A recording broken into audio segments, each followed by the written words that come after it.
The Comedy Grinder.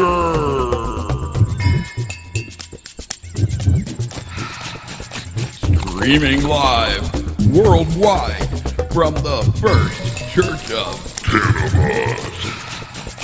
Tonight, Austin Fry, Cale Forbes, Stephen Vincent Giles, Gerry Gobel, and your MC, Tennah McDonald.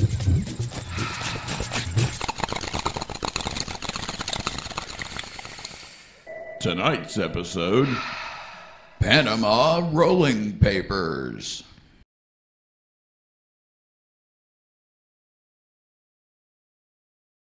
It makes me happy knowing that people in this world can be beneficial to one another, especially like in their 20s, because like it's like the ICP concert of age groups. It really is, because you don't feel like you should be there, but here you fucking are, with a hard F, because that's how fucking frustrating it is. You're just running around covered in Diet Faygo soda, trying to hold onto your friend's hands, but it's not gonna matter, because you're not gonna talk to each other after this. You think I still talk to my Juggalo friends? No. All right? Because I realize I like respect music, and I don't like to be peer pressured by boys anymore.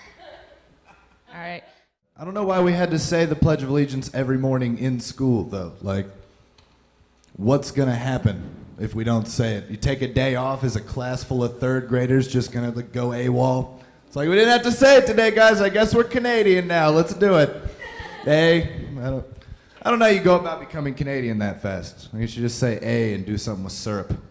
Maybe kindness, love for your fellow man. Canadian shit like that. I had a weird day. The other day, I was walking down the street, just minding my own business, just walking down the street, and some guy yelled out, and he goes, "Hey man, can you come help me?" I was like, "Yeah, sure, I can come help you." And I walked over. I was like, "What's the problem, sir?" And he said, "Well, my name is Billy, and I have 10 apples.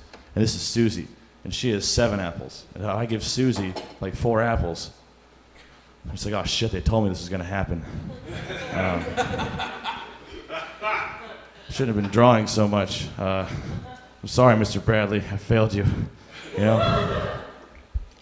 That's why I'm always late for the train, you know, I never know when it reaches the station. You know, I can't get there on time. I'm a mess. I admit it. I know I'm a mess, you know. My house is a mess, but I like to think one man's messy house, well, that's another man's burglar alarm. I hear those empty cans hit that kitchen floor. I grab my broken futon leg and investigate. Somebody told me my problems, I don't take the initiative. I'll be the last to admit that. You guys are quick. That's good. You guys are on point. My biggest part of the Pledge of Allegiance, the only problem I really have with it, no Schoolhouse Rock song. How do we drop the ball? Like, it's got legs. I pledge allegiance to the flag, Logan, United States of America. It's got legs, guys. That's all I'm saying. It doesn't sound great with no music in the background, but neither does the Declaration of Independence. But they jazzed up the preamble, and it sounds pretty goddamn good. Talk about wrestling at my work, and one of my coworkers said, you know, when you think about it, wrestling, like the WWE, it's like elaborate dancing, you know? Like they kind of move into the moves, you know. There's a lot of choreography that happens, you know. Like, and it's like dancing. I'm like, yeah, dude, it is exactly like dancing.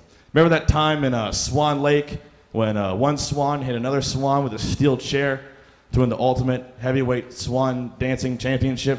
Remember that? Remember in Greece when John Travolta like threw another greaser through a table to win the ultimate Grease championship? Remember that? Remember in Chicago when Hulk Hogan said the N-word? Remember? How it's exactly like dancing? Underarm deodorant. That's cute, right? Underarm. I weigh 1/8 of a ton. You see where I'm going with this? I'm packing my emotional baggage with cinnamon rolls. This is no longer merely underarm deodorant.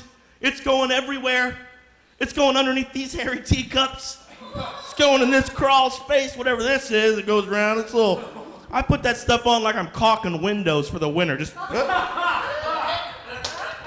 Don't forget the back door. Don't forget the back door. Woo! I have a rectal cavity thing right now, but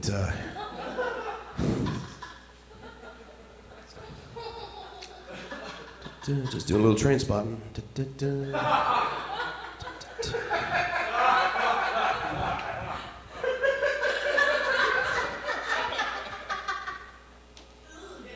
That's right. You know, I got big plans. I'm going to go out to, there's a bunch of Bible Baptists that are going to sell me some spice later. Going to get that religion together. Have you heard of Gen Con? Gen Con is the world's largest Dungeons and Dragons gaming convention, and it takes place in Indianapolis, Indiana. And I love it. The same week as Gen Con, they have a biker rally. Motorcycles right across the street. It's true. So you got all the nerds right here and all the tough guys right here. So for 1 week, Indianapolis is a high school cafeteria. The only common denominator are white people in uncomfortable leather outfits.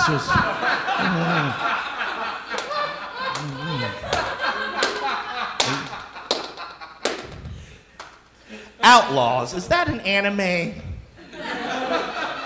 Someone has an Outlaws jacket on. Don't ask them if they're in an anime. It's not a good idea.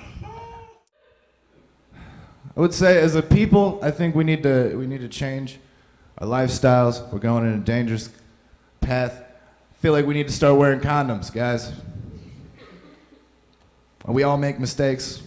There are all nights. But we need to try as a people. There's so many goddamn people, guys, and it's so hard to do anything now. It's just shitloads of people. And I know what the argument is. Everybody argues the same argument against condoms. I don't feel anything when I wear condoms. Yeah, when I put on a condom, I don't feel anything.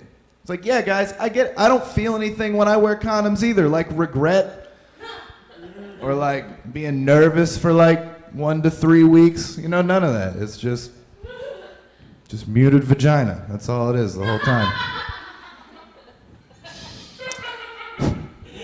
And then I come and I go to bed. That's how it is. And there's no babies. You know, so like, I know what it's like to like have those shitty jobs, and so sometimes I try to like spice up other people's shitty job experience. Like I'll go to a Home Depot and act really sad and ask how much rope costs. Just like walk up to the guy and be like, "Hey man, how's it going? You know, it's going all right. I was wondering how much like this would could cost." And then the guy went, "You're like 5'10", like 200 pounds, right? You're gonna need 10 feet of this kind of rope. You're gonna like reinforce your rafters. You know, that doesn't like we got a guy in the back who does hammers and stuff. He can help you with that." I'm like, "Are you trying to help me kill myself?" And he's like, "Customer's always right, man. I don't know what to tell you. Got to make a sale, you know." We got a fitting room in the back if you want to go try some on. We got all kinds of colors and flavors. Have you ever been to a funeral and everybody's talking about how good the body looks? But did you see him? He looks good. Did you see him? He looks good. They did a good job. They did a good job? Like the mortician has a chart in his office with gold stars across the top.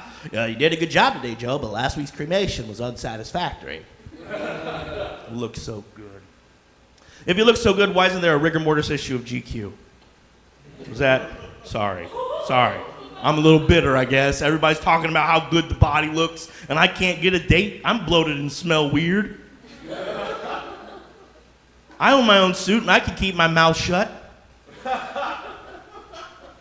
I don't mind being on my back, and I can stay stiff for prolonged periods of time. Another thing I like to do, I like to go up to young couples who have a baby, and I like to pretend I'm a time traveler, and I go, "Mom, Dad, it's me, remember?" And they go, "What?" I'm like, "Yeah, you remember? Like it's your boy." And then I'm like, "Oh, I gotta go. I'll see you later," and I'll run off somewhere. And they're like, I'll tell them like a piece of information. I'm like, "Don't kick any beehives." And they go, "What?" And then I run off. And then like later on, like I look at them like across the store, and they're looking at their kid like, "Is that really our fucking kid? Like, is that what he's gonna look like?" And like maybe when he gets older, he starts having brown hair and a bigger chin. He's like, "Oh fuck, that is that guy."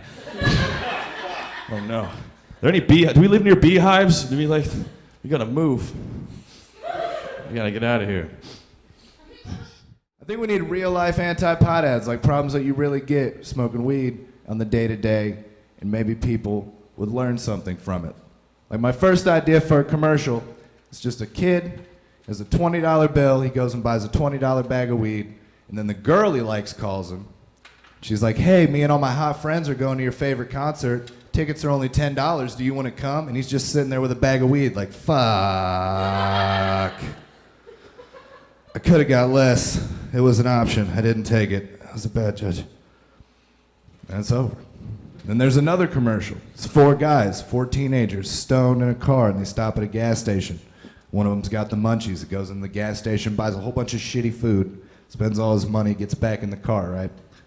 Then they pull off, and they're driving for about a block, and then the driver's like, you know what, I think I want to go to Steak and Shake. And then they pull into Steak and Shake, and the guy's like, fuck. These Doritos were expensive. These are not grocery store prices. That's how they get you. Convenience. Let's say we need a 15-minute long commercial in the middle of cartoons, and it's just a guy walking around his apartment looking for a lighter, and it's in his hand the whole fucking time. And he's just... Maybe these kids would think twice before lighting up. And the morticians, they're weird too, man. Morticians are strange. I used to go to school in Rensselaer, Indiana, and in Rensselaer, right in the middle of town, the funeral home, owned by a family spelled S-T-E-I-N-K-E on the sign. The Steinke Funeral Home. Have you been to the funeral home? Which funeral home? The Steinke Funeral Home. I think I've been to a few Steinke funeral homes. Steinke Funeral Home. You know what else? They also owned the only ambulance service in Jasper County at the time that I was there. So I guess if business was bad, you know, business was good. I would never want to ride in one of those ambulances, though. It's not that an ambulance ride is expensive. I know that. It's just that I know how much a funeral costs. And I don't want the person who's going to cash in the most on my death in the driver's seat. What's that problem, Mr. Giles? Tachycardia? Nothing a little country air won't cure. I don't want my last memory to be some hillbilly putting a pillow over my face. Sorry about this, sir, but I really want that new iPhone.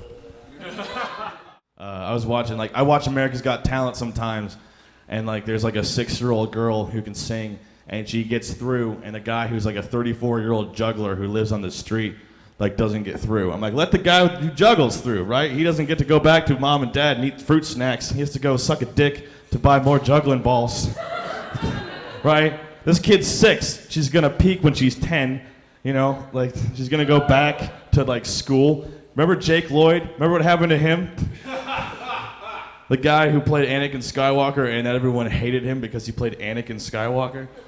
It's gonna happen again, right? I'm so mad about this. I was sitting on my couch and this girl's like, my name is Madison and I love to sing. And I went, fuck you, Madison. Why are you so special, you know? I don't know. I love to sing. You mean your dad loves money? Is that the reason why you love to sing? It's because you have to. You have to. I have a hard time relating to people. Especially around holidays, you know. I mean, when I was a kid, it was different. When I was a kid, I could expect on the morning of Easter to hunt for colored eggs. And I could expect on the morning after St. Patrick's Day to play a life-size game of Don't Wake Daddy. Thanksgiving, I could expect to see a turkey on the table. At Christmas, I could expect to see colored lights in the window. You know, those flashing red and blue squad car lights as they pull up to take Uncle Kevin to the North Pole for a little while. Valentine's Day was the worst, though, man. It was the worst because I was the only kid in the 4th grade, no candy or cards on his desk, you know. But my teacher, Sister Inez, God bless her, she put her candy dish on my desk and said, help yourself. Thanks, sister, but no amount of Hall's mental eucalyptus cough drops. On the brighter side, at least I could breathe through my nose while I cried myself to sleep that night. So, I like looking at other stuff on the internet. I was looking at stories, and there was one story where the Mars rover? Yeah. Thank you. The Curiosity robot. Somebody programmed it to play Happy Birthday to himself on the 1-year anniversary it landed on Mars. It's kind of sad when you think about it, you know? Little robot all by himself, on a red planet, and it's dark out. and it hits midnight, and then confetti shoots out the top of his head, and like plays a MIDI track of Happy Birthday to himself, you know? Like, some guy was like fixing the tires and was like, all right, forget my birthday, will they? Like, I'll make sure I'm not the loneliest man on this planet. And then some guy's like, it's not going to be on Earth, it's going to be on Mars, stupid. And he goes, shut up, Rick, that's not the point. He goes back to tweaking with it. All I know is that whoever had to go get that confetti from Party City is probably the saddest and loneliest trip to Party City I can imagine. Where he walks in, he goes, hey, I need enough confetti for one person. It's not for me, it's for my robot. So it's not weird, right? I was like, yes, sir. It's in the back with the rope. Somebody told me that this place wasn't like a real church. It's not like a real religion. If only they were here, you know? You got one person standing up in front talking. They're the only ones who care. Everybody else is sitting in the back trying to stay awake. That's as religious as it gets, honestly. That is as religious as it gets. I'm Catholic. You know, the word Catholic means universal. And I see a lot of similarities here between my religion and this place, you know. We have something called a high mass. No. But the strange thing is, though, we burn way more incense than you guys. That is really strange. That's odd. But there's some similarities. Have you ever thought about taking some pointers from the Catholic Church, like having a bong water sprinkling rite, you know? Although baptisms would be pretty dank. It'd be dank baptism. I guess for penance, you could do like, say, 3 Hail Mary Janes. That would work, right? Is this too punny? Is this getting bad? This is awful, right? Well, I mean, the Catholic Church isn't the only religion that you guys have some things in common with. Judaism, right? This place, it's a lot like the last day of the menorah lighting ceremony, of lighting the candles. Everybody's waiting around to fire up the 8th. Let's take a minute. That joke doesn't work in Denmark because they use grams. Just, I like it. But I don't want to burst anyone's bubble, but this is, I mean, yeah, true. Jesus ran around with a lot of kind buds, and he even cured a few. But the thing is, it's true. It's a record. They've recorded it in history. The apostles never got high with Jesus. It didn't happen.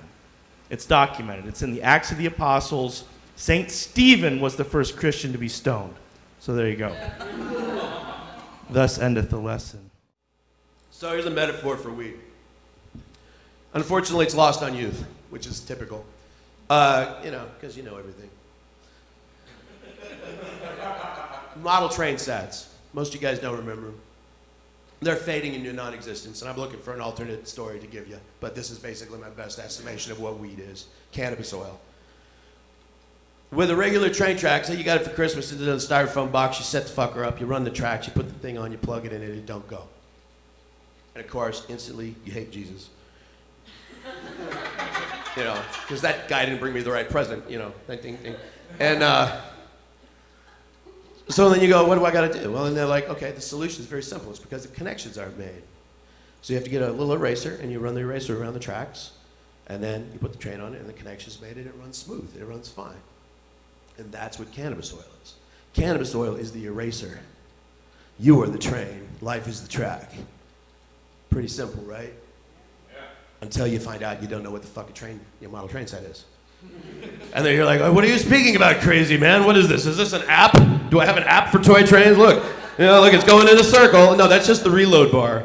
That's just reloading. That's not a train. It's not one wheel. That's just telling you they're updating again for the 50 fucking millionth time for something they didn't bother to finish the first fucking time.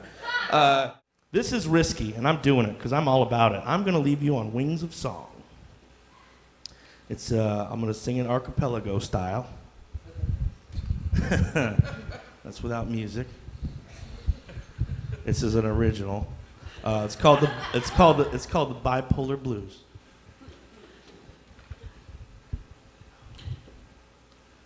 I get the blues, the bipolar blues.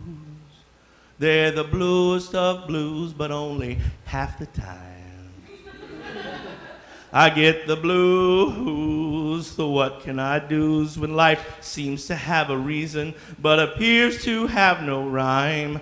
Some days I wake up and I'm on cloud 9. You ask me how do I do, I'm dandy and fine. Life's daily chores, they come as easy as pie. Got my chin sticking up, but it won't be long till I get the blues. The bipolar blues, they're the bluest of blues, but only half the time. I get the blues. The what can I do's, when life seems to have a reason, but appears to have no rhyme. Some days I wake up, don't want to get out of bed. Wished I'd never was born, wishing that I was deceased. All day long, things just don't seem right. Could be a bright, warm day, feels like a cold, dark night when you got the blues. The bipolar blues, they're the bluest of blues.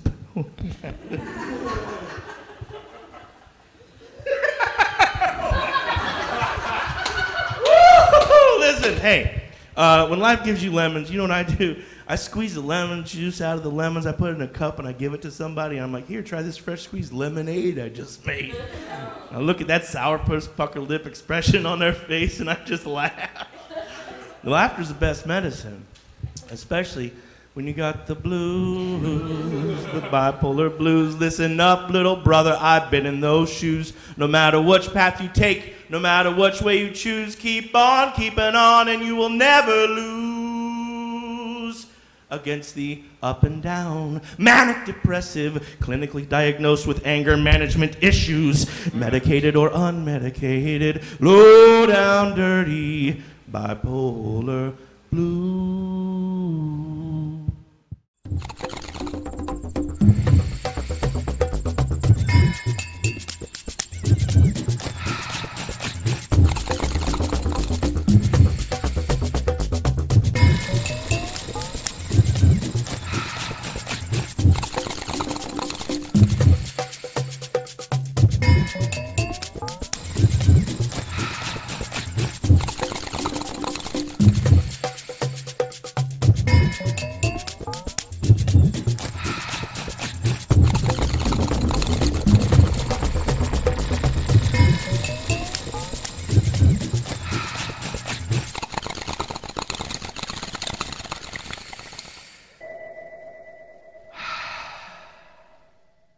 Sorry, I'm channeling my. I ate a big bowl of Bill Hicks this morning, and